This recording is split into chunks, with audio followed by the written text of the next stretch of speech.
Halo Sapo, selamat datang kembali di channel Bumi Lasura di mana sejarah kembali bernyawa.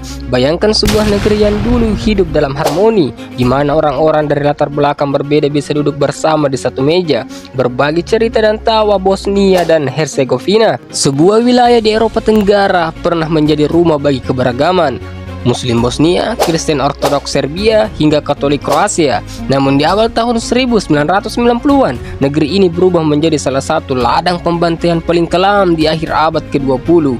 Perang Bosnia 1992 bukan sekedar konflik bersenjata, tapi sebuah luka sejarah yang meninggalkan bekas mendalam, tidak hanya bagi rakyatnya tetapi juga bagi dunia internasional. Langsung saja kita telusuri kisahnya.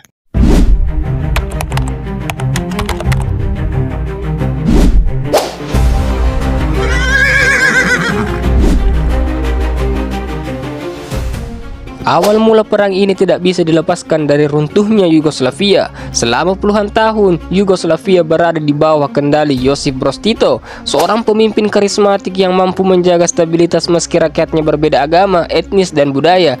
Tapi ketika Tito meninggal pada tahun 1980, bara konflik yang selama ini ditekan mulai menyala. Nasionalisme bangkit di berbagai daerah, termasuk di Serbia, Kroasia, dan Bosnia. Seruan untuk merdeka dan berdaulat menggema, tetapi di balik itu ada persaingan, rasa curiga, dan kebencian lama yang perlahan meletus. Bosnia dan Herzegovina menjadi pusat perhatian. Negara ini adalah cerminan keberagaman. Yugoslavia sekitar 44% penduduknya adalah Muslim Bosnia, 31% adalah Serbia Ortodoks, dan 17% Kroasia Katolik. Perbedaan ini seharusnya menjadi kekayaan, tapi justru dimanfaatkan oleh elit politik untuk memperkuat kekuasaan mereka. Serbia di bawah kepemimpinan Slobodan mempertahankan dominasi dengan cita-cita Serbia Raya, sementara Kroasia ingin memperluas pengaruhnya. Bosnia terjebak di tengah dan rakyatnya harus membayar harga yang sangat mahal. Pada tahun 1992, setelah referendum kemerdekaan Bosnia yang sebagian besar didukung oleh etnis Muslim dan Kroasia, perang pun pecah. Serbia Bosnia menolak hasil referendum itu. Dengan dukungan pasukan Yugoslavia, mereka mulai melancarkan serangan besar-besaran.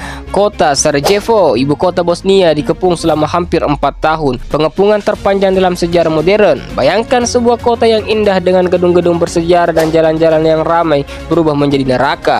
Warga hidup dalam ketakutan, bersembunyi di ruang bawah tanah tanpa listrik, tanpa air, dan selalu dihantui suara mortir serta tembakan sniper. Di tengah kepungan itu, tragedi demi tragedi terjadi. Salah satu yang paling mengerikan adalah pembantaian Srebrenica pada Juli 1995. Sebuah kota kecil yang dijanjikan sebagai zona aman oleh PBB justru menjadi kuburan massal. Pasukan Serbia Bosnia yang dipimpin oleh Ratko Mladic menyerbu kota itu dan memisahkan laki-laki Muslim dari perempuan serta anak-anak. Lebih dari 8.000 laki-laki dan anak laki-laki dibantai dengan waktu yang singkat. Dunia terkejut dan sampai hari ini Srebrenica tetap menjadi simbol genosida yang tidak terlupakan. Namun perang Bosnia bukan hanya tentang Srebrenica. Ribuan desa dibakar, wanita diperkosa secara sistematis, dan jutaan orang mengungsi. Perang ini membawa wajah paling kelam dari manusia, etnis cleansing atau pembersihan etnis. Tujuannya jelas, menghapus keberadaan satu kelompok demi kepentingan kelompok lain. Para korban dipaksa meninggalkan rumah mereka, identitas mereka dihancurkan, dan tanah air mereka dihapus dari peta.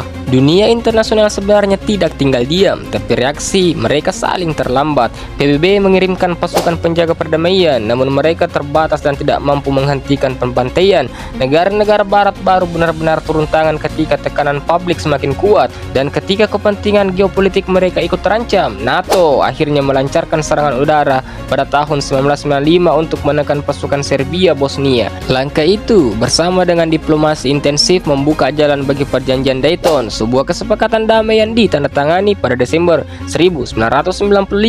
Perjanjian Dayton mengakhiri perang, tapi tidak benar-benar menyembuhkan luka. Bosnia tetap terbagi secara politik menjadi dua entitas. Struktur ini menjaga perdamaian, tapi juga membuat negeri itu rapuh, penuh kompromi, dan sulit maju. Hingga hari ini, bayang-bayang perang masih terasa di Bosnia. Generasi muda tumbuh dengan cerita-cerita kelam dari orang tua mereka, dan bekas luka perang terlihat di bangunan yang rusak dan monumen peringatan, bahkan di hati rakyatnya. Dari tragedi besar ini kita belajar banyak hal, bahwa kebencian yang dipupuk dengan politik identitas bisa berubah menjadi api yang membakar habis peradaban, bahwa manusia bisa jatuh ke titik paling rendah tetapi juga bisa bangkit untuk menuntut keadilan.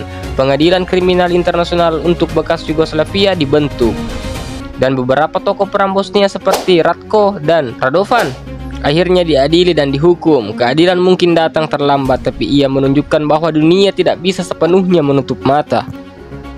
Dan hari ini ketika kita berbicara tentang perang Bosnia 1992, kita tidak hanya mengenang angka-angka korban, tapi juga kisah nyata manusia. Seorang ibu yang kehilangan anak-anaknya, seorang ayah yang dipisahkan dari keluarganya, seorang anak yang tumbuh di tengah reruntuhan dan kini mencoba membangun kembali harapan. Mereka adalah saksi hidup bahwa perang meninggalkan luka yang sulit hilang, tapi juga semangat bahwa perdamaian harus tetap diperjuangkan.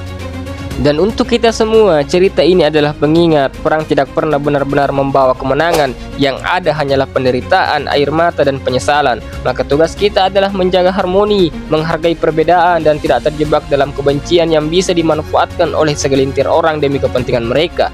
Jika kamu sampai di akhir cerita ini, aku ingin mengajakmu untuk merenung apa yang bisa kita lakukan hari ini agar sejarah kelam seperti perang Bosnia tidak terulang kembali.